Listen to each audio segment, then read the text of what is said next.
Hey everyone, and welcome back to my channel. So in today's video I thought I would go through all the series that I finished in 2022, and this is actually also the first video in my end of year content series. So I thought that this would be a good video to start with because it should be reasonably positive. I'm pretty sure that I enjoyed most of the series that I finished this year, with the exception of one, which we'll come on to that later. But yeah, there's 8 series that I'm going to be talking about today. I should say actually that these are all completed series as well, apart from there's a few that are series within series.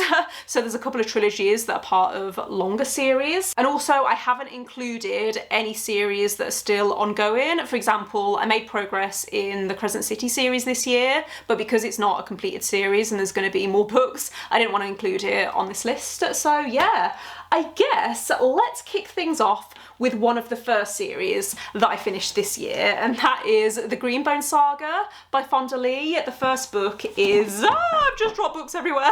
The first book is Jade City, which I read last year, and then I read Jade War and Jade Legacy this year. I actually did a reading vlog where I read both Jade War and Jade Legacy. I'll leave it linked in the description if you want to hear my spoilery thoughts, but in short, I loved this series. I think it's a new favourite series. I mean, I don't think it is a new favourite series. I loved how political this was, and I grew to love these characters over the course of the series. It's a very character-driven series, I would say. We're basically following members of this family who run one of the major clans within this city. So within this world, there's something called Jade, which is a type of jewel that you can wear, and it will give you superhuman powers. However, if you haven't had the right training to be able to use Jade, then it's like a drug. You become addicted to it, and it can cause a lot of issues. I mean,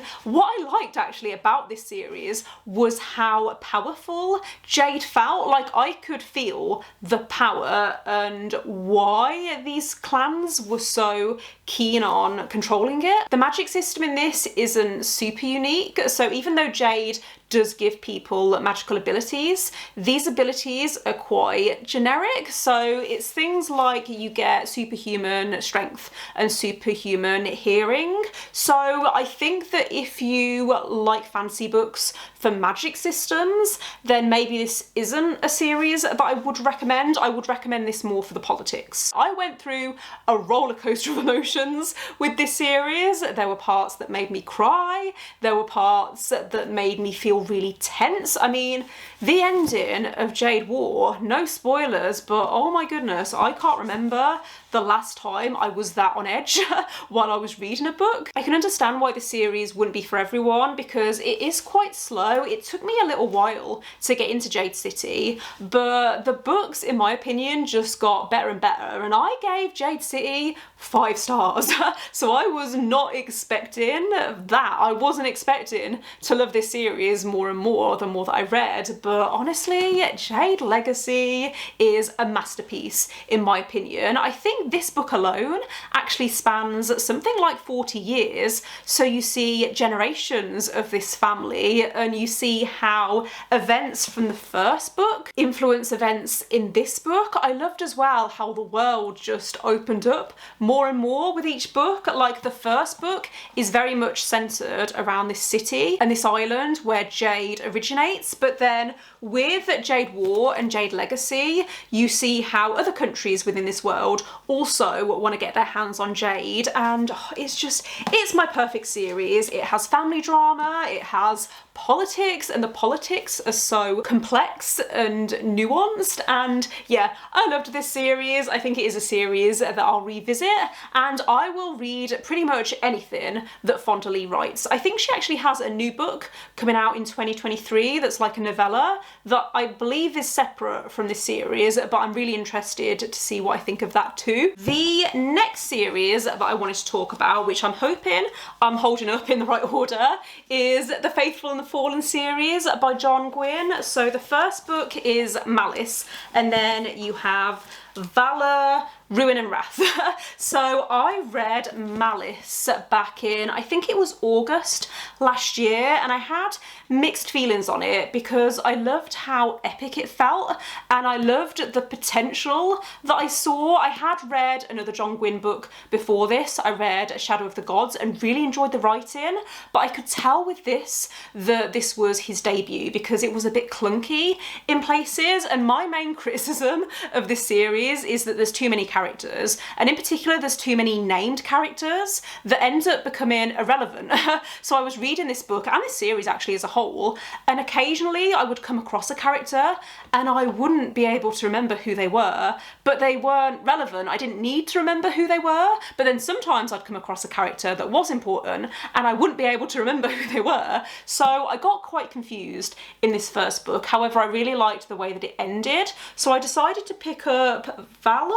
No, that's not the second book, is it? Yeah, Valor is the second book in the series, and I did enjoy this a lot more. When I got to Ruin, which is book 3, I think objectively that this is actually the best book in the series, but at the time that I read it, I wasn't really in the mood for it, and I was reading it in bits because it was my train read when I was commuting into Birmingham for work, so I don't think I enjoyed this as much as I should have. However, the ending of this book was my favourite part of the whole series. I think what I loved about this series was how it felt very comforting, and that's not to say that it's a cosy fantasy, because it isn't. It's an epic adult high fantasy series that's set in this world where there's giants, and you know quite early on that there's these two gods who are at war with each other, and there's this prophecy that there's going to be this battle between good versus evil. But when you start this series, you're not really sure who's good and who's evil, and I really liked that twist on the chosen one trope. I did think that it was well written. I think that John Gwynne's writing has got better with each book, but it did feel very immersive, and something that I think John Gwynne does really well is fight sequences and battle scenes. They feel very cinematic and almost like you're watching a movie. If you're looking for a series that's going to give you that epic feeling, then I would recommend this series. Like I said, it's not cozy fantasy, but there is something very comforting about it because the writing isn't super dense and it's very easy to fly through, especially by the time I got to Wrath, which is the 4th book. I was so invested in these characters and in seeing what the outcome of the previous 3 books was gonna build up to. I felt like I read this so quickly because I needed to know. And the ending was also satisfying, which is something that I sometimes struggle with. Sometimes when I get to the end of a series, especially longer series, I end up feeling disappointed with the ending, but I thought that this was the perfect ending for this series. Next, I want to talk about The Realm of the Outlandings and Robin Hobb. So this year I made progress in The Realm of the Outlandings. I read the Liveship Traders trilogy and I loved this series. This was an easy 4, maybe even 5-star series, which I wasn't expecting because I didn't like the first trilogy in The Realm of the Outlandings. But I think because this is multi-POV, I found it a lot easier to connect with the characters. Like, the main criticism that I had of the first series is that I didn't really like Fitz, and I found the 3rd book in particular was too slow and it was a little bit boring. However, even though this second series was also very slow, I found it so much more interesting because it opens up the world a lot more. The main characters that we're following are part of this family who live in a place called Bingtown, and the traders of Bingtown are most well known because they own live ships. So live ships are basically what they sound like. They're ships that come alive, and we're following members of this one family in particular as they deal with some family politics. The youngest daughter of this family expects to inherit the family's live ship when her father passes away. However, that doesn't happen. There were characters in this book that I hated, but by the time I got to Ship of Destiny, the 3rd book in the trilogy, I'd completely changed my mind, and it worked both ways as well. well. There were characters that I liked in this first book that I didn't like in this book, and it was a journey. I mean, these books are not small. I think the Madship is the longest book in the series, and I'm pretty sure this is 900 pages, and this was actually my favourite book in the series, I should say. I listened to them all on audiobook. Actually, I think I started reading the first book physically just so I could get used to all the character names, and then I switched to the audiobook because they're all available on Scribd, and I really liked the audiobook narration as well. The narrator has this very English accent. I don't know how else to explain it, but I thought that her voice matched the tone of this series because it does feel very Old English. Technically, you can read this series even if you haven't read the Farseer trilogy. However, I don't know if I would recommend it. Even though I didn't like the Farseer trilogy, I think there's so many small connections between the two series that you'd miss out on quite a lot if you haven't read the first series. My goal for 2023 is to read the Tawny trilogy,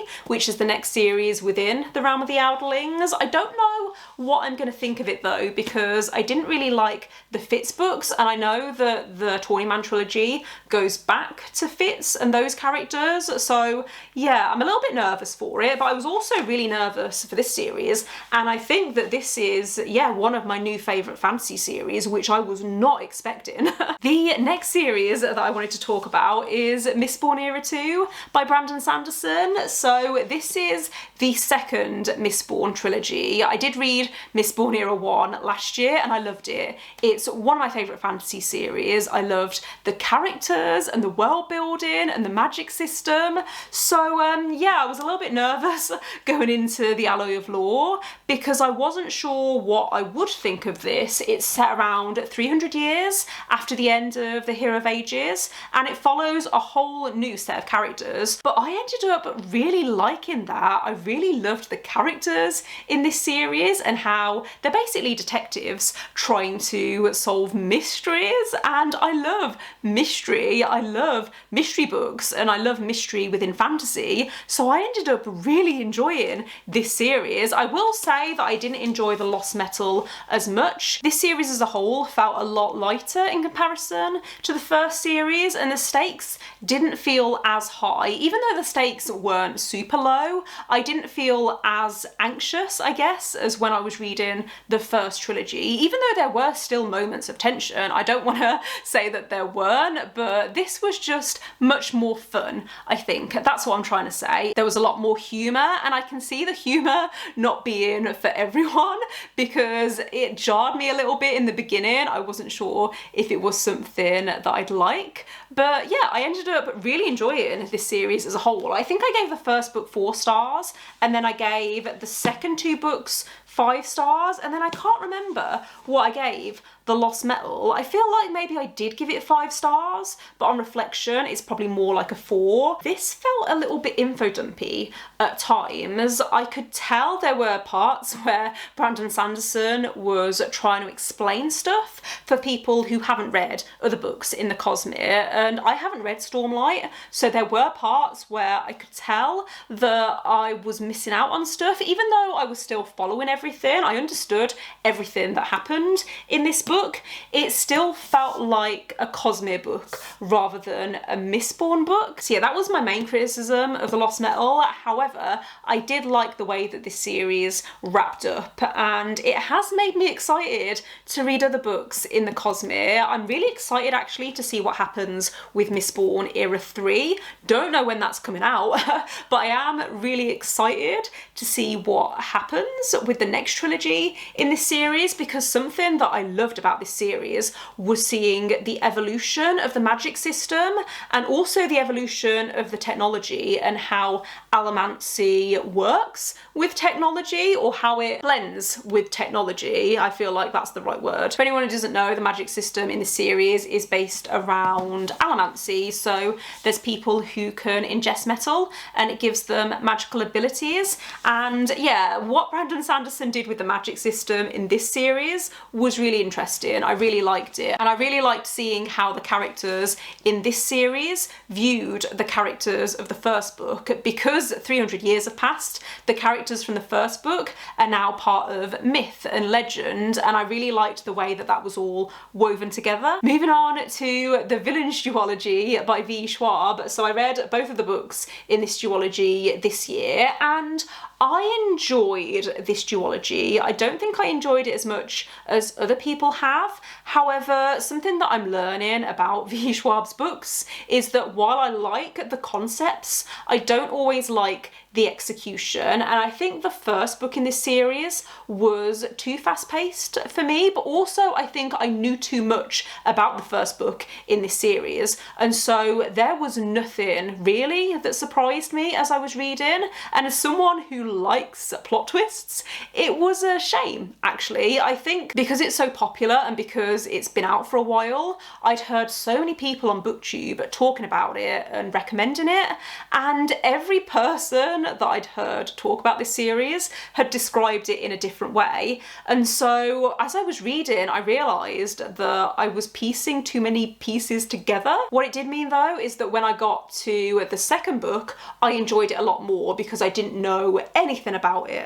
I think this is a series that you'll enjoy more if you don't know too much about the plot going into it, but basically this is set in kind of our world, but there are people who are called extraordinaries, which means that they have superhuman powers, and I found that aspect really interesting. I found it really interesting learning about all of the different powers that people have. The two main characters that you're following are called Eli and Victor, and you meet them in the first chapter. They're roommates in college. However, their rivalry gets out of hand, and the story then picks up a few years later. I think it's 10 or 15 years later. You're flicking back and forth between the past timeline and the present day, and they're now mortal enemies, and that's all I'm going to tell you about the plot. But yeah, I did enjoy this series. The first book in particular was so fast-paced. This reminded me a lot of the TV show Heroes, which is probably a really old TV show now, but it was a series that I really loved when I was a teenager, and this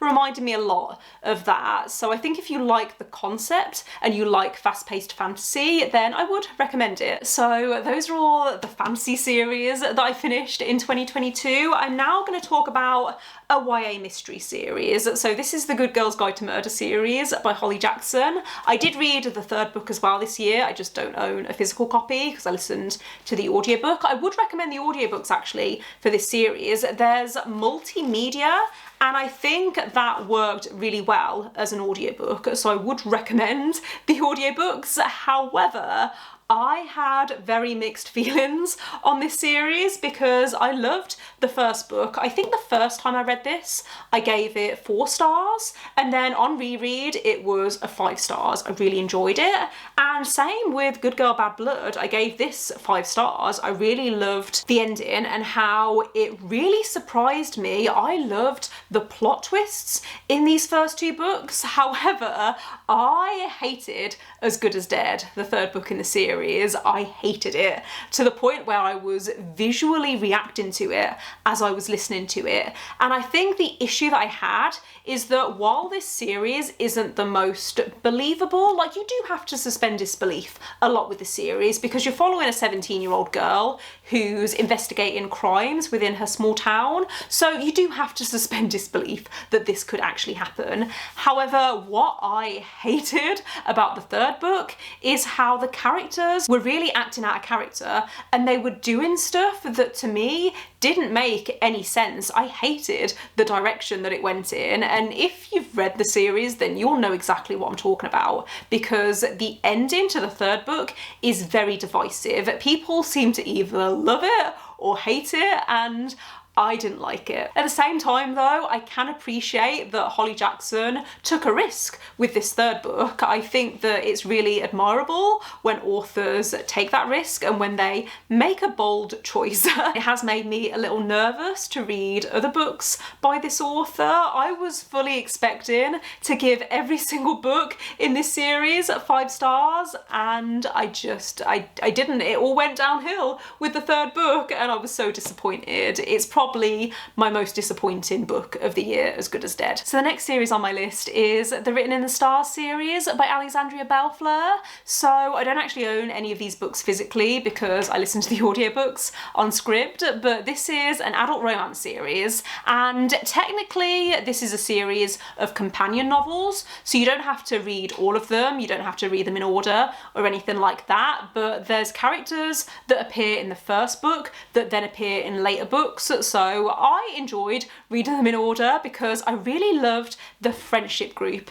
that was built out throughout the series. In the first book, Written in the Stars, we're following Elle and Darcy, and it's a very loose Pride and Prejudice retelling. Basically, they get set up to go on this date, however, it doesn't go well and they don't like each other, but because they both have people in their lives that are pressuring them to settle down, they decide to fake date, and it was really fun. I really liked the first book in the series. I think actually the first book was my favourite overall. I really liked the dynamic between Elle and Darcy and how it's grumpy sunshine. I really love that trope anyway. The second book I also really enjoyed. It follows Darcy's brother Brendan, who's also Elle's business partner, and it's his romance with Annie, who's Darcy's best friend.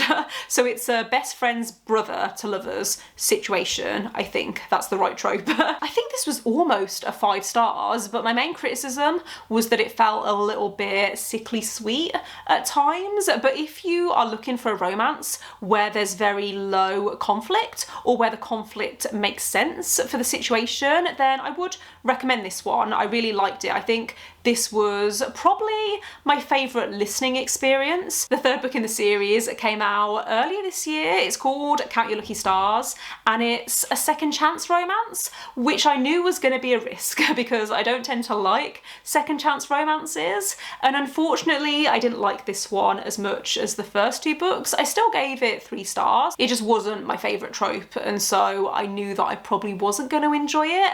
However, I would say that the smut in this book is probably the best in the series, and I am actually really excited for Alexandria Bellefleur's new book that comes out next year. I think it's called The Fiancé Farce, and it sounds really good. I know that I like her writing, so I'm excited to see what other books she comes out with. The final series that I also quickly wanted to mention is the Confessions of Georgia Nicholson series by Louise Rennison. So I started rereading this series towards the end of last year, and then I finished it in January. I listened to the audiobooks because they're on Scribd, and yeah, I wasn't sure whether to even talk about this series in this video because it is technically a reread. I did read this series in its entirety back when I was a teenager, but I really wanted to reread it when I saw the audiobooks because I wanted that nostalgia, and each audiobook is only, I think, 2 or 3 hours long, so I was reading them quite quickly, and I did like them because they were nostalgic. However, I wouldn't recommend reading this series now